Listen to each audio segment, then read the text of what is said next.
विजय लक्ष्मी आप लोग को अपने चैनल पर स्वागत करती हूँ, अभिनंदन करती हूँ। एक बहुत प्यारा सा देवी गीत सुनाने जा रही हूँ। भाई बहन आइए सुनाते हैं फुल सपोर्ट लाइक के साथ। तो आइए देखिए कितना अच्छा है। जय श्री राम।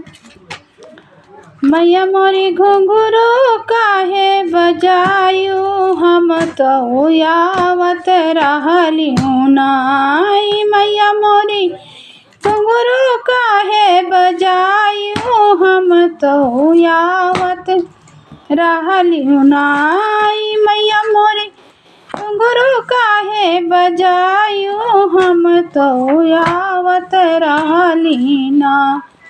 घुंघरू के आवाज सुन के मलिया दौड़ायावे मैया। घुंघरू के आवाज सुन के मलिया दौड़ायावे मैया। मैया मोरी लावत रहलियू ना, हो देवी मोरी लावत रहलियू ना। तोहरे गलवा के गजरवा मैया लावत रहलियू ना। मैया मोरी घुंघरू काहे बजायू, हम तो आवत रहलियू ना। मैया मोरी घुंघरू काहे बजवलियू, हम तो आवत रहलियू ना। घुंघरू के आवाज सुन के, घुंघरू के आवाज सुन के सोंदरा दौड़ायावे मैया। घुंघरू के आवाज सुन के सोंदरा दौड़ायावे मैया। हो मैया मोरी लावत रहलियू ना, हो मैया मोरी लावत रहलियू ना।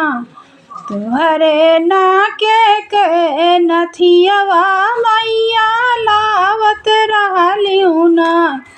मैया मोरी घुंघरू काहे बजायू, हम तो आवत रहलियू ना।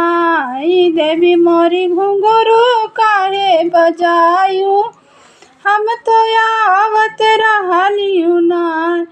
घुंघरू के आवाज सुन के पटहरवा दौड़ायावे मैया। घुंघरू के आवाज सुन के पटहरवा दौड़ायावे मैया। मैया मोरी लावत रहलियू ना, हो मैया मोरी लावत रहलियू ना।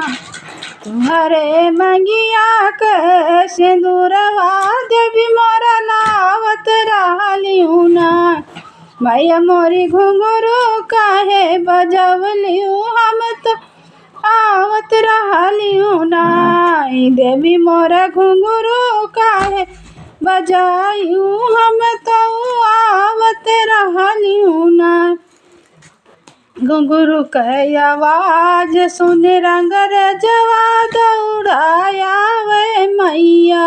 घुंघरू के आवाज सुन रंगरजवा दौड़ायावे मैया। मैया मोरी लावत रहलियू ना, हो देवी मोरी लावत रहलियू ना। तुहरे माथे के चुनरिया मैया मोरी लावत रहलियू ना। तुहरे माथे के चुनरिया देवी मोरी लावत रहलियू ना। मैया मोरी घुंघरू काहे बजवलियू, हम तो आवत रहलियू ना। घुंघरू के आवाज सुन मनिहारवा दौड़ायावे मैया। घुंघरू के आवाज सुन मनिहारवा दौड़ायावे मैया। हो मैया मोरी लावत रहलियू ना, हो देवी मोरी लावत रहलियू ना। तुहरे हाथे के कंगनवा मैया मोरी लावत रहलियू ना। तुहरे हाथे के मेहंदिया देवी मोरी लावत रहलियू ना। मैया मोरी घुंघरू काहे बजवलियू, हम तो वाली हूँ ना,